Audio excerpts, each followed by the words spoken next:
Good morning. Welcome to BPSC Concept Wala newspaper analysis.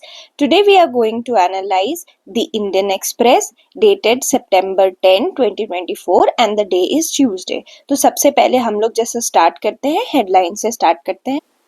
तो पहली headline जो आप देख सकते हैं वो ये है कि faulty selection lack of skills showpiece Israeli job scheme for Indian begins to unravel. इसका ये मतलब हुआ कि शोपीस की इजराइल में जाके जॉब करने वाला एक स्कीम था जिसमें इंडियंस जाते थे इजराइल में जाके जॉब करते थे, वो फॉल्टी निकला। ठीक है, अब कैसे? तो एक कहानी की तरह सुन लीजिए, एक इंसान की कहानी मैं आपको बताऊंगी। ये छोले लाल का है। ये एक मेसन थे, मजदूर थे। कहाँ से? यूपी के जौनपुर से। ये इजराइल पहुंचते हैं, 15 मिनट का एक पेपर देते हैं। वो मतलब उन पेपर क्या ही है, उनका एक टेस्ट है प्लास्टरिंग का, कि प्लास्टर होती है ना वॉल पे, प्लास्टरिंग का टेस्ट। उसको वो सक्सेसफुली क्लियर करके सोचो इजराइल पहुंचते हैं। जैसे ही इजराइल पहुंचते हैं 12 दिन के अंदर ही इज सैक्ड। सैक्ड का मतलब होता है निकाल देना। 12 दिन के अंदर ही निकाल दिया। अब सोचो इतनी मेहनत करके कोई वहां चला जाए और फिर वहां पे जाके उसको निकाल, बाद में उनको क्लीनर का जॉब मिलता है एक कॉस्मेटिक की फैक्ट्री में, 800 रुपए 1 घंटे के। लेकिन बेचारा आया तो नहीं था ना इस काम के लिए। इस तरह की बहुत सारी कहानियां हैं। क्या हुआ है ना कि इजराइल की एक स्कीम थी जिसमें आप जो है वो इजराइल में जाके काम कर सकते हैं कंस्ट्रक्शन वर्कर की तरह, जो भी, क्योंकि पैलेस्टीनियन वर्कर्स तो वहां बैन हो गए इजराइल पैलेस्टीन वॉर की वजह से। अब कोई तो भरेगा ना उनकी जगह, जो पैलेस्टाइन लोग पैलेस्टीनियन आके काम करते थे। तो इंडियंस जा रहे थे बायलैटरल जॉब स्कीम के तहत। लेकिन आपको दिख रहा है कि इस तरह कितना फॉल्टी है। लोग आते किसी और काम के लिए हैं और उनको कोई और काम दे देते। तो it is a kind of sad reality, पर सच तो है जो है। अब देखिए स्ट्रेटेजिक टाई, हमारे जो प्राइम मिनिस्टर नरेंद्र मोदी हैं उनसे कौन मिलने आए? तो क्राउन प्रिंस। कहाँ के क्राउन प्रिंस? तो यूएई के। उनका नाम क्या है? यूएई का कैपिटल क्या है? Abu Dhabi. तो अबू धाबी के क्राउन प्रिंस है, उनका नाम है शेख खालिद बिन मोहम्मद बिन जैद अल नहयान। बहुत बड़ा नाम है, जैसे कि आप देख ही सकते हैं ना, प्रिंस है तो वजन है नाम में भी। देख ही सकते जिस तरह से वजन इनके काम में है। तो ये मुंबई बोल रही हूँ, न्यू दिल्ली आए मंडे को, और फिर इन दोनों के बीच में बातें हुई और क्या हुई उसके बारे में हम अंदर डिटेल में बात करेंगे। उसके अलावा जो आपके लिए इंपॉर्टेंट न्यूज जो फ्रंट पेज पे ही है वो ये है कि सिंगापुर के बाद यूएस ने जो है वो इंडिया के साथ एक टाई की है, एक संधि की है। किस चीज के लिए? तो सेमीकंडक्टर सेक्टर को बूस्ट करने की। तो आपको पता ही होगा कि अभी पीएम नरेंद्र मोदी ने क्या बोला है कि वो यूएस जाएंगे, ठीक है, ट्रैवल करने के लिए। लेकिन जैसे ही वो जाने वाले उससे 14 दिन पहले ही मंडे को न्यूज आ जाती है कि यूएस की तरफ से आती है। देखिए याद रखिएगा, यूएस की तरफ से, कि हम एक नया पार्टनरशिप करेंगे इंडिया के साथ जिसमें हम लोग सेमीकंडक्टर सप्लाई चेन अपॉर्चुनिटी को बढ़ाएंगे। आपको पता है ना, मैंने जितनी बार भी आप लोगों के लिए कोई न्यूज ली है या हम सारे जब भी लेते हैं, आप नोटिस करोगे सेमीकंडक्टर के ऊपर, चिप मेकिंग के ऊपर काफी न्यूज है, क्योंकि ये अभी बहुत ही फ्लरिशिंग इंडस्ट्री है, बहुत तेजी से बढ़ रहा है। तो इसीलिए इसके ऊपर इस तरह की सेक्टर्स इंपॉर्टेंट हो रही है। तो आपके प्री के लिए भी, मेंस के लिए भी इम्पोर्टेंट है। तो देखिए अभी क्या बोला इन्होंने, यूएस ने क्या बोला कि इंडिया के साथ ये जो है एक पैक्ट साइन करेंगे जो रेगुलेटरी फ्रेमवर्क होगा, जिसमें दोनों जॉइंट इनिशिएटिव लेंगे चिप इंडस्ट्री को बढ़ाने के लिए। ठीक है। मोदी जी जो है वो, हमारे प्राइम मिनिस्टर जो है वो 21 सितंबर से 24 सितंबर के बीच में यूएस जा सकते हैं। क्यों? क्वाड लीडरशिप समिट को जो है अटेंड करने के लिए। तो क्वाड लीडरशिप समिट में इंडिया, आपको पता है क्वाड का मेंबर है। आप लोग कमेंट सेक्शन में मुझे बताइए कि क्वाड में और कौन कौन से मेंबर हैं, क्वाड कब आया, क्यों आया, ये बहुत इंपॉर्टेंट है। ठीक है, क्वाड कब, क्यों, जो भी आपको क्वाड के बारे में बताए एकदम ब्रीफ तरीके से आप लोग बताइएगा ताकि सबकी रिवीजन हो जाए। ठीक है, तो क्वाड जो है वो आया है, क्वाड की मीटिंग के लिए वो जाएंगे। उसके अलावा आपके लिए इंपॉर्टेंट ये है कि एक international technology security and innovation fund, ठीक है, जिसको चिप्स एक्ट 2022 बोल रहे हैं, ये यूएस डिपार्टमेंट ने स्टार्ट किया था। तो अगर एग्जाम में इस तरह का कोई क्वेश्चन आता है कि चिप्स एक्ट किस कंट्री लेकर के आई है और किस चीज के लिए लेके आई है, प्री के लिए मैं बता रही हूँ, ध्यान से सुनिएगा आप लोग, तो वो उसका आंसर हो जाएगा आपका यूएसए। ठीक है, तो ये आपकी इंपॉर्टेंट चीजें जो प्री पर्सपेक्टिव से थी और मेन दोनों मैंने आपको बता दिया। तो ये सारे कुछ हेडलाइंस थे। एक और देख सकते हैं आपकी, GST council defers call on health insurance आज गवर्नमेंट ऑफ जुएम टू सबमिट रिपोर्ट। तो आपको मैं बता दूं कि जो ग्रुप ऑफ मिनिस्टर्स होते हैं ना, उनके में जीएसटी की एक 54th मीटिंग हुई है, जीएसटी काउंसिल की। अच्छा, जीएसटी काउंसिल क्या है? एक कॉन्स्टिट्यूशनल बॉडी है या स्टैट्यूटरी बॉडी है या कैसी बॉडी है, आप लोग मुझे बताएंगे। और अगर ये कॉन्स्टिट्यूशनल बॉडी है या फिर स्टैट्यूटरी बॉडी है तो किस एक्ट या किस कॉन्स्टिट्यूशनल आर्टिकल के अंदर आया है, थोड़ा बताएं, क्योंकि जीएसटी काउंसिल न्यूज में रहती है। तो और इसका जो ये है, ये किस एम से बनाया गया था, ये भी इंपॉर्टेंट है बताना। तो 54th मीटिंग जो है वो मंडे को हेल्ड हुई थी। उसमें जीएसटी के काउंसिल ने जो है ना, वो हेल्थ इंश्योरेंस को लेकर के, हेल्थ और लाइफ इंश्योरेंस की प्रीमियम को क्या बोला है कि they converge on the need to reduce GST 18%। मतलब हेल्थ इंश्योरेंस पे ये लोग कह रहे हैं कि 18% कर दो जीएसटी। ठीक है, तो जो ग्रुप ऑफ मिनिस्टर्स है ना, इनके पास ये बात जाएगी, वहां पे डिस्कशन होगा, अगर इनको सही लगा तो 18% कर दिया जाएगा। ठीक है, तो ये सारी कुछ इंपॉर्टेंट जो है आपके हेडलाइंस थे। अब हम लोग थोड़ा डिटेल में न्यूज को अंदर देखते हैं, चलिए। तो अब हम लोग अच्छे से अंदर एनालिसिस करते हैं। पहली न्यूज ये है, जो आपने देखा ही था, कि इंडिया यूएई ने 4 की पैक्ट जो है वो साइन किए हैं। क्यों? ताकि एनर्जी टाइज को एक्सपेंड किया जा सके। एनर्जी का मतलब क्या? ऊर्जा, ऊर्जा वाले टाइज, मतलब ऊर्जा से रिलेटेड। इंडिया और यूएई के बीच में एनर्जी के सोर्स का बहुत ज्यादा जो है वो रोल प्ले होता है, क्योंकि आपको पता है हमारी एनर्जी नीड्स है। ठीक है, और यूएई में भी एनर्जी नीड्स, और यूएई में काफी जो है वो एलएनजी सप्लाई, सीएनजी सप्लाई, ये सारी चीजें जो है, स्पेशली एलएनजी, ये सारे यूएई के साथ होते हैं। तो पहले इस न्यूज को स्टार्ट करने से पहले मैं थोड़ा आप लोगों को दिखा देती हूँ मैप, कि यूएई है कहाँ। ये देखिए, यहाँ आप देख रहे हैं, ये आपका पूरा मिडिल ईस्टर्न वाला पार्ट है।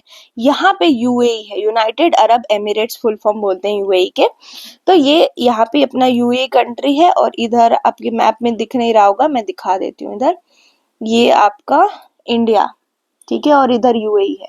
तो अब इन दोनों के बीच में स्ट्रेटेजिक टाइज होने वाले हैं। चलिए इसको देखते हैं न्यूज को। तो न्यूज कुछ ऐसी है कि आपको पता ही है, जो क्राउन प्रिंस है, कि इनका क्या मस्त बड़ा सा नाम है। मतलब मैं तो यही सोच रही हूँ, शेख खालिद बिन मोहम्मद बिन जैद अल नहयान। तो ये जो है वो आए हुए हैं, आपको पता ही है। तो कौन सी अग्रीमेंट्स हुई हैं इंडिया और यूएई के बीच में, ये इंपॉर्टेंट है जानना। तो एक तो ये अग्रीमेंट हुआ है कि एलएनजी सप्लाई का लॉन्ग टर्म अग्रीमेंट हुआ Abu Dhabi national oil company, जिसका नाम है एडनॉक, और इंडियन ऑयल कॉर्पोरेशन, इन दोनों के बीच में। ठीक है, तो पहली ये डील होती है। एक इससे क्या होगा, एलएनजी सप्लाई दोनों कंट्रीज में बढ़ेगी। दूसरा जो है वो हुआ है न्यूक्लियर एनर्जी कंपनी, जिसका नाम है एमिरेट्स न्यूक्लियर एनर्जी कंपनी, और इंडिया का nuclear power corporation of India. इन दोनों ने भी मेमोरेंडम ऑफ अंडरस्टैंडिंग साइन किया है। मेमोरेंडम ऑफ अंडरस्टैंडिंग होती क्या है? तो दोनों आपस में हामी भरते हैं कि हाँ चलो, मैं ऐसे करूंगा, मैं आपको सपोर्ट प्रोवाइड करूंगा, मैं आपको सपोर्ट प्रोवाइड करूंगा। किस चीज के लिए? तो maintenance and operation of Baraka nuclear power plant. अब यहाँ पे आपके लिए हो जाती है चीजें इंपॉर्टेंट। देखिए, इस तरह के नाम जो है ना, वो आपके प्रीलिम्स में इंपॉर्टेंट हो जाते हैं कि कहाँ का है, क्या है। तो Barakah nuclear power plant, nuclear power plant. अब इसको लेकर के मेंटेनेंस होगा। अगर हम लोग ब्रॉड लाइन में देखें तो पहला एलएनजी के ऊपर जो है वो पैक्ट साइन हो रहा है। दूसरा आपका पैक्ट किसके ऊपर साइन हो रहा है? तो वो न्यूक्लियर पावर प्लांट के ऊपर साइन हो रहा है कि उसकी मेंटेनेंस की जाएगी, है ना। नाम याद रखना आपको, ये बराका न्यूक्लियर पावर प्लांट। ठीक है, यूएई में है ये power plant, Baraka nuclear power plant. तो इसकी मेंटेनेंस की बात। फोर्थ पैक्ट जो साइन हुआ है वो हुआ है for concession agreement on Abu Dhabi onshore block 1 between ऊर्जा भारत और एडनॉक। मतलब तीसरा भी जो है, एडनॉक तो आपने देखा है, ये नाम है ADNOC, Abu Dhabi national oil company.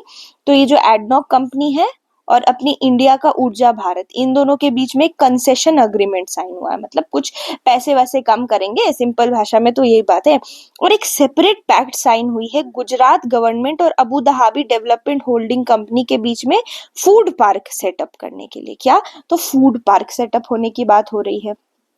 तो यहाँ पे आप देख रहे हैं किस तरह से स्टेट भी इन्वॉल्व हो रहा है।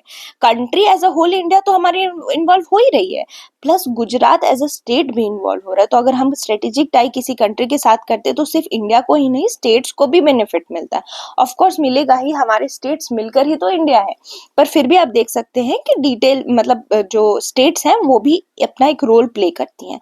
तो गुजरात और जो कंपनी है अबू धाबी की, ये दोनों मिल करके एक फूड पार्क सेटअप करेंगे। तो ये सारे कुछ स्ट्रेटेजिक अग्रीमेंट हुए।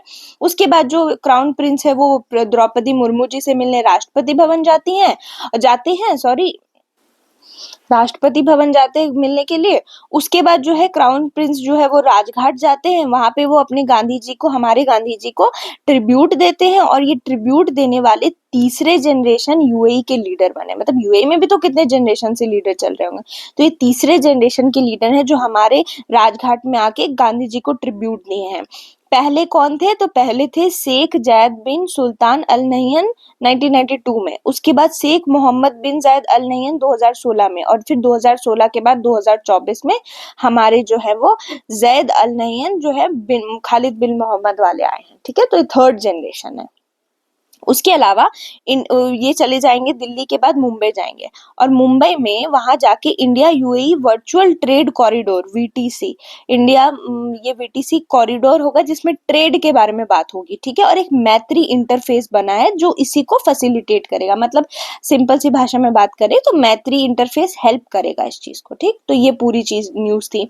दूसरी न्यूज है, आपको पता है कुछ समय पहले स्वच्छ भारत मिशन के बारे में नेचर जर्नल ने रिलीज किया था कि इस स्वच्छ भारत मिशन के वजह से 60 से 70 हजार जो है वो छोटे नवजात शिशु जो है उनकी जान बच पाई है। ये न्यूज भी कवर की गई थी हमारी तरफ से। तो अब इसके ऊपर एक पूरा आर्टिकल है। आपको पता ही है 2 अक्टूबर 19 बोल रही हूँ, आई एम सॉरी, 2 अक्टूबर 2014 में क्या होता है, हमारा स्वच्छ भारत मिशन SBM लॉन्च होता है। ठीक, स्वच्छ भारत मिशन के बारे में पहले ही हमारे पीएम 15 अगस्त 2014 में बोल चुके होते हैं ऐसा कुछ लाएंगे, और अक्टूबर 2 जो कि गांधी जयंती है, साथ में लाल बहादुर शास्त्री का भी जन्म हुआ था, उनके जन्म पे ये जो है वो लॉन्च होता है। और फिर क्या होता है, एक गोल लाया जाता है कि अक्टूबर 2 2019 यानी 2014 से 2019 के बीच में 5 साल के अंदर इंडिया में क्या किया जाएगा, ओपन डेफिकेशन फ्री कर दिया जाएगा, स्वच्छ भारत लाया जाएगा। 550 मिलियन, देखिए यहाँ लिखा है 550 मिलियन इंडियंस जो हैं उनकी ट्रेडिशनल जो वो बाहर जाके जो शौच करते हैं खुले में, उसको चेंज करके वॉशरूम यानी कि टॉयलेट्स बनवाई जाएंगी। और इस मिशन के वजह से, और ये मिशन सक्सेसफुल होता है।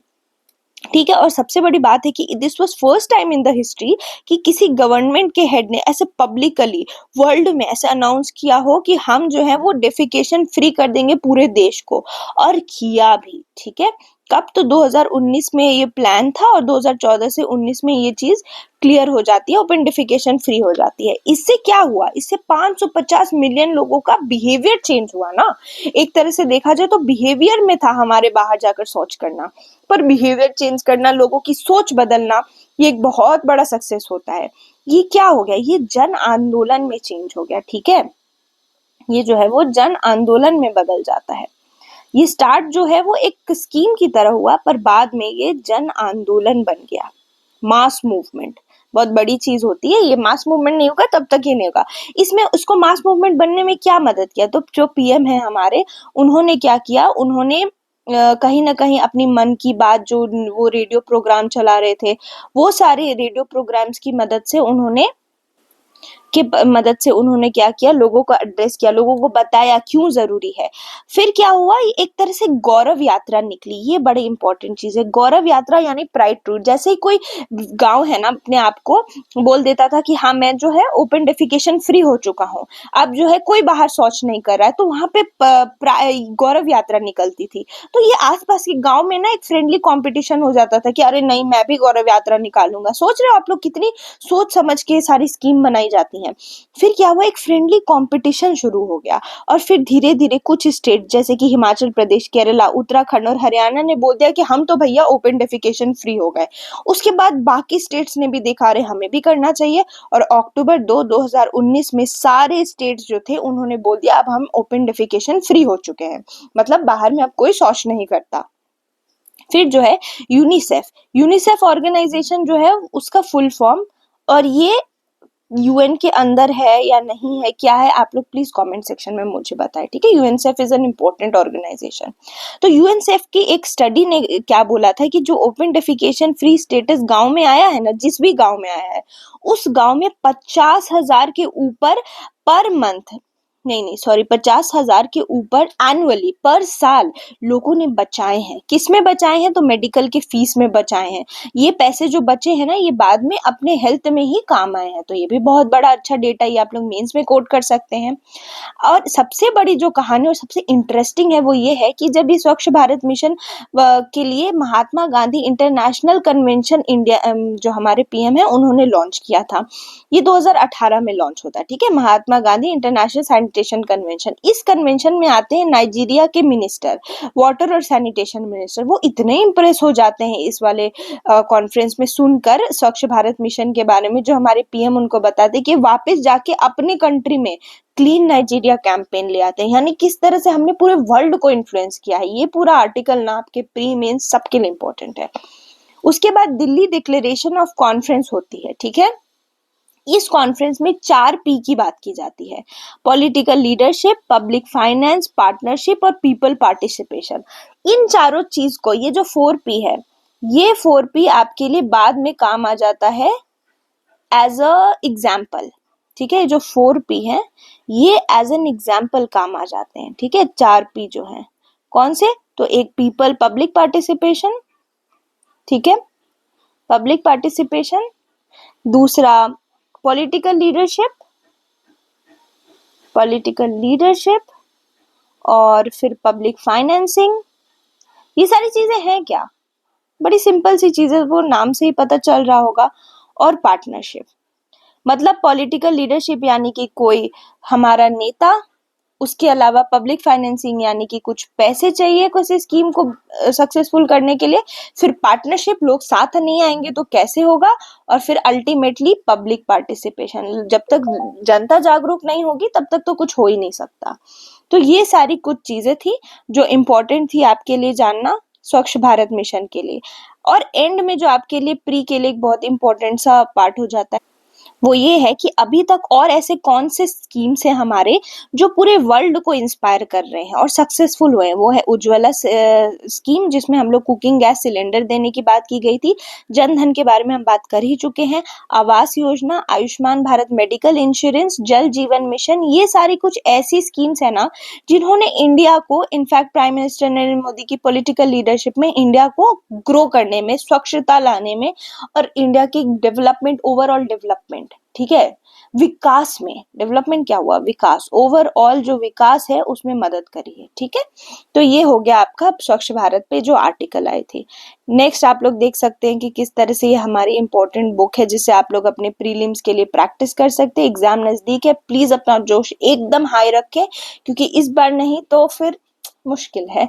तो ये सारे आप लोग इससे प्रैक्टिस कर सकते हैं, हिंदी मीडियम के लिए भी, इंग्लिश मीडियम के लिए भी। चलिए तो आगे हम लोग देखते हैं। एक है अब इम्पोर्टेंट साइंस की चीज तो मैं आऊंगी तो लाऊंगी ही, वो है वैक्सीन फॉर एमपॉक्स। आपको पता ही है जो एमपॉक्स है उस स्टार्ट हुआ डेमोक्रेटिक रिपब्लिक ऑफ कॉन्गो, जो कि अभी एपी सेंटर बन चुका है इसके आउटब्रेक का, यानी कि यहीं से सारी पूरे वर्ल्ड में फैला है ये, ठीक है। और इसको WHO ने पब्लिक हेल्थ इमरजेंसी डिक्लेयर कर दिया है। तो ये एक कंसर्न की बात क्यों है? तो कंसर्न की बात इस पे हमने पहले भी बात की थी, क्यों हुआ है, किस वजह से हुआ, कौन से वायरस के वजह से हुआ। कंसर्न इसलिए हो गया ना कि इसमें एक नया वेरिएंट आ चुका है, क्लेड 1B। अब इसके बारे में हम लोग इतनी बार बात कर चुके हैं, आपको याद ही हो गया होगा। क्लेड 1B जो है ये वेरिएंट आया ना 1970 में, सबसे पहले ये इसका रिपोर्ट होता है कि ह्यूमन में एमपॉक्स हुआ है। अभी जो ये नया वेरिएंट आया इस वजह से बड़ी तेजी से फैल रहा है, और जब तेजी से कोई चीज फैलती है ना तब होती है वो टेंशन की बात, ठीक है, क्योंकि उसको रोकना मुश्किल हो जाता है। ये आप देख सकते हैं अभी तक कौन कौन से एमपॉक्स वायरस के जो है क्लेड्स डिटेक्ट हुए, 1A 1B 2 1A 1B 1B 1 2, और ये सारे ना अलग अलग वेरिएंट है, तो ये थोड़ा खतरनाक चीज हो जाती है। सबसे बड़ी बात है ये जो क्लेड 1B है ना जो सबसे तेजी से फैल रहा है, इसमें ये चीज नोटिस की गई है कि इसमें सेक्सुअल एक्टिविटी जो लोग कर रहे हैं ना उसके थ्रू भी फैल रहा है, ठीक है। और ये बच्चों और महिलाओं इनमें सबसे तेजी से फैल रहा है। कहाँ पे? तो अफ्रीकन कंट्रीज में।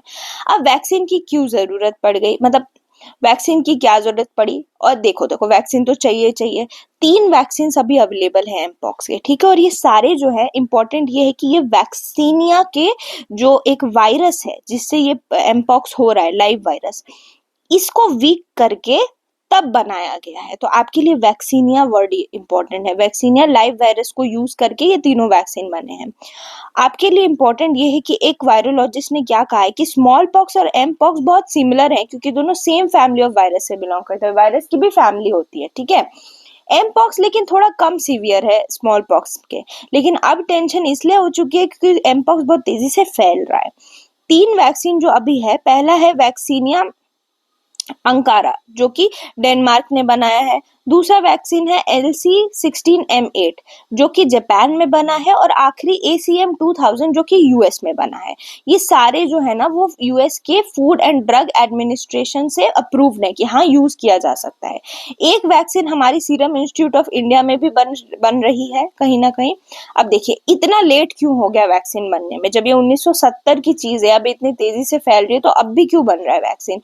तो इम्पोर्टेंट बात यह है कि एमपॉक्स वैक्सीन बहुत महंगा है, और महंगा होने की वजह से अफ्रीकन कंट्रीज जो कि उतनी डेवलप नहीं है, उनको ना ज्यादातर डेवलप जो विकसित देश है उनकी मदद लेनी पड़ती है। अब क्योंकि वो गरीब है तो इतना वैक्सीन वो अफोर्ड नहीं कर सकते। उसके अलावा जो एक इम्पोर्टेंट है अलायंस जिसको हम लोग बोलते हैं Gavi, global alliance for vaccine and immunisation, ये बहुत इंपॉर्टेंट आपके लिए नाम याद रखना। गावी जो है ना, ये इसके गावी के बारे में आप लोग कमेंट सेक्शन में मुझे बताइएगा कि गावी का क्या मतलब रोल रहा है। जब हमारे कोविड आया था तो गावी का रोल क्या था, ठीक है, और गावी कब बना है, किस पर्पज से बना है। तो गावी जो है और यूनिसेफ, ये लोग तब तक वैक्सीन नहीं खरीद सकते ना, यही लोग वैक्सीन देते थे अफ्रीकन कंट्रीज में, लेकिन इनको भी वैक्सीन खरीदने के लिए एक छोटा सा कंडीशन है। कंडीशन ये है कि जब WHO किसी बीमारी को इमरजेंसी, पब्लिक हेल्थ इमरजेंसी नहीं बोलता ना, तब तक ये लोग वैक्सीन खरीद नहीं सकते, और फिर नहीं खरीद सकते तो बांट नहीं सकते, क्योंकि अभी ही एमपॉक्स को WHO ने सीरियस लेकर ये कंसिडर किया, तो अब वो लोग खरीद के दे सकते हैं, ठीक है। WHO के जो डायरेक्टर जनरल है, इनका नाम याद रखेंगे आप लोग, टेड्रोस एधनोम घेब्रेयेसस, ठीक है। ये बताएंगे आप लोग किस कंट्री से हैं, ठीक है, कमेंट सेक्शन में बताइएगा किस कंट्री से हैं। तो ये जो हमारे WHO के डायरेक्टर जनरल हैं, इन्होंने क्या बोला कि डिले जो है वो इस वजह से डिले हो गया है क्योंकि पेपर वर्क का भी कुछ गेम होता है कि पेपर वर्क होगा, ये वो होगा, ये वाली चीजें हैं। दूसरा रीजन ये है कि पहला रीजन तो ये है कि महंगा है, ठीक, आपने देख लिया। दूसरा रीजन ये है कि पहले एमपॉक्स के आउटब्रेक जो हुआ था ना, उसमें केसेस काफी कम होती थी। इस बार इतनी तेजी से फैल रहा है कि अब वैक्सीन की नीड पड़ गई, ठीक है। अब वैक्सीन कब किसी को लेना चाहिए एमपॉक्स के लिए, तो वैक्सीन तो वैसी जगह लेना चाहिए जहां पे पॉपुलेशन में हाई रिस्क है। जैसे अगर कोई अभी अफ्रीका ट्रेवल कर रहा है या अफ्रीका में ही रहता है तो उसको तो ले लेना चाहिए। उसके अलावा कोई ऐसा इंसान जो किसी एमपॉक्स वाले के कांटेक्ट में आ गया हो, तो उसको 4 दिन के अंदर अंदर वैक्सीन ले लेना चाहिए। कितने दिन के अंदर, तो 4 दिन के अंदर अंदर। तो ये वाली कुछ चीज थी। अब देखिए वैक्सीन की बात की है तो हम लोग थोड़ी बायोलॉजी देख लेते हैं वैक्सीन की।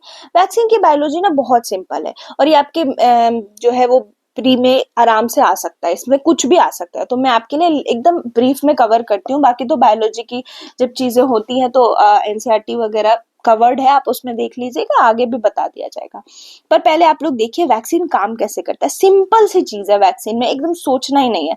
वैक्सीन हमारे ही बॉडी के नेचुरल डिफेंस का फायदा उठाता है, इमिटेट करता है। इमिटेट का मतलब क्या है, नकल करता है एक इन्फेक्शन को। जब हमारे बॉडी में नेचुरली कोई इन्फेक्शन होता है ना, तो हमारी बॉडी में ताकत है लड़ने की, ठीक है, उसको हम लोग नेचुरल डिफेंस कहते हैं। अगर मान लो कोई इन्फेक्शन तो किसी सोच समझ के होता नहीं है, पर अगर मैं जानबूझ के कोई इन्फेक्शन करा दूं अपनी बॉडी में, ठीक है, और वो इन्फेक्शन एकदम छोटू सा इन्फेक्शन, एकदम कम वो कम क्या बोल सकते हैं, कम इफेक्ट का इन्फेक्शन करा दूं, और मैं अपनी बॉडी को बोलूं कि तुम जो है वो लड़ो इससे। लड़ने के बाद हमारे शरीर को याद रखने की ताकत होती है। एक बार कोई बीमारी आ जाए ना हमारे शरीर में, तो हमारी बॉडी याद रख लेती है उसको। याद रखने के बाद दोबारा अगर वही छोटू सा इन्फेक्शन जो हमने करा एकदम छोटे मात्रा में, वो वापस अगर बड़े मात्रा में आ जाए, ठीक है, तो हमारे शरीर को याद रहता है कि हाँ चलो ठीक है, इसने मेरे को उस टाइम इतना परेशान किया था, इस बार तो मैं इसको फैलने ही नहीं दूंगा। तो ये होता है वैक्सीन का वर्किंग। हम लोग जो है एक आर्टिफिशियल सा सिचुएशन क्रिएट करते हैं, एक इमिटेशन करते हैं इन्फेक्शन का, बॉडी को याद दिला देते हैं कि देखो इस तरह का है, और फिर बॉडी जो है वो याद रख के अपने जो है उससे लड़ने की क्षमता को प्राप्त कर लेती है। तो देखिए वैक्सीन जो है उसका एक्टिव इंग्रेडिएंट क्या होता है, यानी देखो वैक्सीन हमारी बॉडी लड़ती कैसे, पहले तो ये इंपॉर्टेंट है। तो एंटीजन और एंटीबॉडी का गेम है सिंपल। एंटीजन सिंपल बात अगर आप लोग रखें तो एंटीजन हुआ कोई भी बाहरी तत्व जो बीमारी करे, बीमारी करने वाला जो तत्व होता है उसको हम एंटीजन बोलते हैं, डिजीज कॉजिंग एजेंट। ठीक है, एंटीजन कुछ भी हो सकता है। एंटीजन क्या हो सकता है? एंटीजन कोई वायरस हो सकता है, कोई बैक्टीरिया हो सकती है, कुछ भी हो सकता है जो बीमारी करे। एंटीबॉडी जो है हमारी बॉडी प्रोड्यूस करती है उससे लड़ने के लिए। एंटीबॉडी होता क्या है? तो ये एक तरह का प्रोटीन है, अगर इसका कॉम्पोजिशन आपको जानना है तो ये प्रोटीन है जिसको इम्यूनोग्लोबुलिन कहते हैं। अब ये बनाता कौन है? तो उसको बनाती है बी सेल। बी सेल कौन होता है? तो बी सेल एक डब्ल्यूबीसी है। डब्ल्यूबीसी क्या है? तो व्हाइट ब्लड सेल। आपको पता है ना हमारे ब्लड में red blood cell, white blood cell और प्लेटलेट्स होती है। व्हाइट ब्लड सेल्स में भी एक स्पेशल व्हाइट ब्लड सेल होता है जिसको हम लोग बोलते हैं लिम्फोसाइट। क्या बोलते हैं? लिम्फोसाइट। उसमें होता है बी लिम्फोसाइट। ठीक, बी लिम्फोसाइट के अंदर ये एंटीबॉडी बनती है। ये एंटीबॉडी जब भी कोई बीमारी होती है, एंटीजन अगर शरीर में घुस गया तो एंटीबॉडी उससे लड़ती है और फिर क्या करती है, हमारी शरीर उसको याद रख लेता है। तो जब कोई वैक्सीन बनता है ना तो उस वैक्सीन में कौन सा एंटीजन डालते हैं? तो या तो किसी वायरस को इनएक्टिवेट या डेड करके डाल दो, या तो कोई टॉक्सोइड डाल दो, या तो किसी वायरस को वीक कर दो, मारो मत उसको वीक कर दो, या तो उस जो बीमारी करने वाला एंटीजन है उसका डीएनए निकाल के डाल दो, या तो उसका आरएनए निकाल के डाल दो, या फिर वायरस के छोटे छोटे पीसेस करके डाल दो। ये कोई भी एंटीजन हो सकता है। ये जैसे ही डालते हैं हम वैक्सीन में, हमारी बॉडी रिलीज करती है एंटीबॉडी, उससे लड़ती है और फिर उसके बाद दोबारा अगर ये बीमारी हम लोग को छूने की कोशिश करती है तो हमारी बॉडी में पहले से एंटीबॉडी बनी होती है और एंटीबॉडी उसको आगे फैलने नहीं देती है। तो ये है पूरा सिंपल साइंस आपके वैक्सीन का। एकदम सिंपल सी चीज है, लड़ना, झगड़ना और बॉडी के को याद रखने का गेम है। एंटीजन एंटीबॉडी का गेम है। क्या क्या है सिंपल भाषा में मैंने समझा दिया। चलिए नेक्स्ट मूव ऑन करते हैं। अब एक कल्चर वाला एक आपके लिए इंपॉर्टेंट आर्टिकल है, वो ये है कि जो स्टेट ऑफ टूरिज्म और मिनिस्टर है ना केरला के, उन्होंने क्या बोला? उन्होंने बोला कि एक मूर्ति थी, किसकी? तो सक्थन थम्पुरम की। तो ये सक्थन थम्पुरन जो है ना, उनकी मूर्ति टूट जाती है किसी एक्सीडेंट में तो ये बोलते हैं वापस बना के देंगे।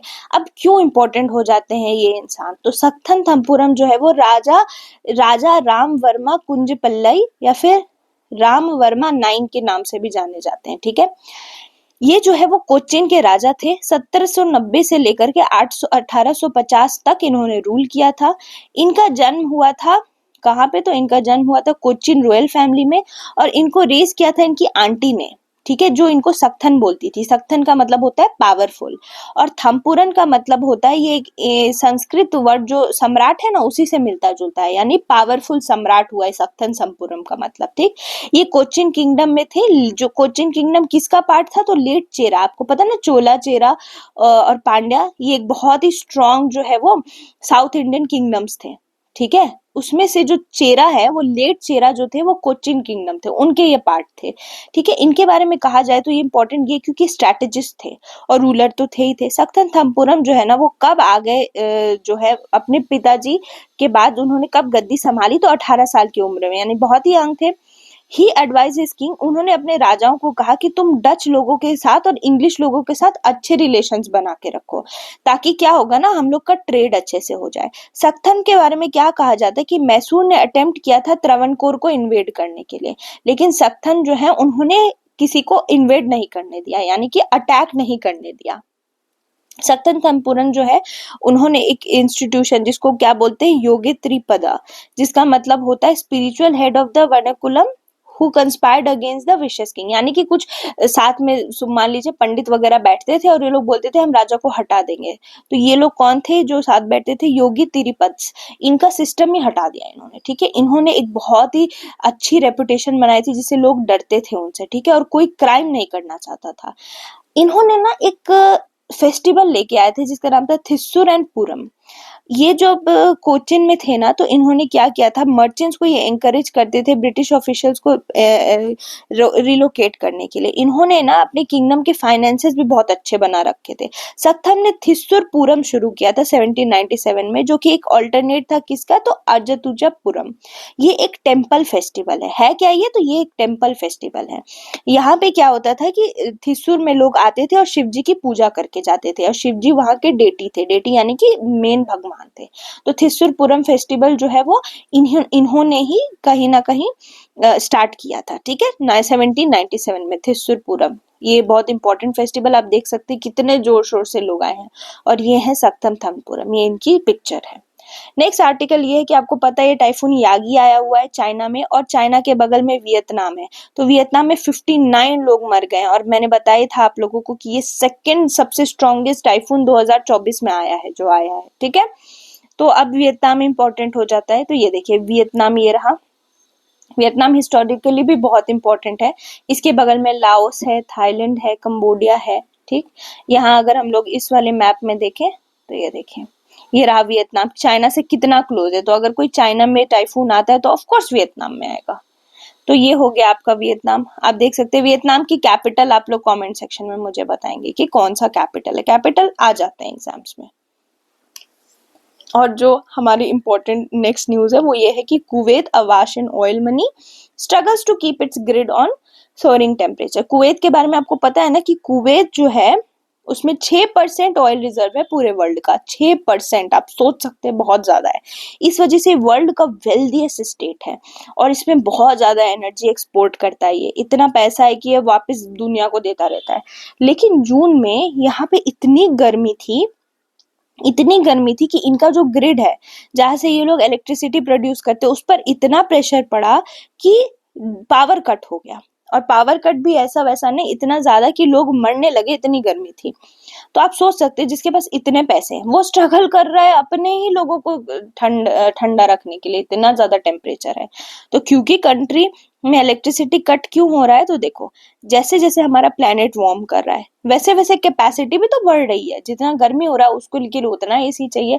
लेकिन आपको पता है ना ब्यूरोक्रेसी होती है हर जगह, वहां पे भी ब्यूरोक्रेटिक डीले है। ऊपर से लोगों ने शिफ्ट कर दिया है burning oil to generate power to more polluting in favour of natural gas, ठीक। आपको पता है कि वर्ल्ड जो है ना वो चेंज करना चाह रहा है। ये जो भी क्लाइमेट चेंज है, हम लोगों ने क्या किया, हमने अपनी रिसोर्स एग्जॉस्ट किए, तो क्लीनर एनर्जी के पास जाने की बात कर रहा है। तो इससे क्या हो रहा है कि बहुत तरह का चेंज आ रहा है वर्ल्ड में। उसके अलावा जो ब्लैकआउट हुए हैं वो इतने रेगुलर नहीं है, ठीक है।